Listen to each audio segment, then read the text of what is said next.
Louise, you talked a bit about your routine, so I just wanted to ask you a few quick tiny questions. You talked about going to work. What industry do you work in? Wholesale. Wholesale? Wholesale manager. Wholesale manager. And you talked about her work. What does she do? She was waitressing. Waitressing. And the paperwork says you're high school sweethearts. What town did you meet in high school? Was that in Rhode Island or elsewhere? Providence. Providence. Do you live in Providence or? Yes. Live in Providence. And you mentioned preparing for the worst.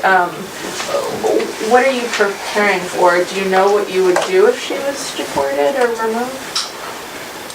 So I think that there's, as we talked about, there's a lot of community support and a lot of people coming out.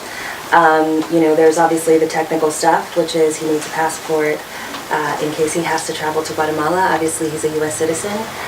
There's also a lot of fundraising going on for those purposes. Obviously, he's working less, taking more time off of work. It doesn't count on, Lilian's income and support.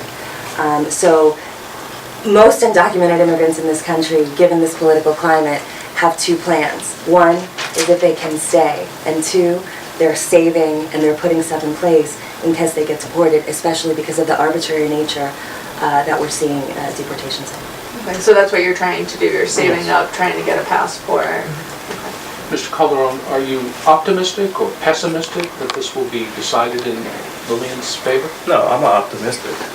I feel that we have done the right thing, follow the law, and I'm optimistic because I think we're doing the right thing. Just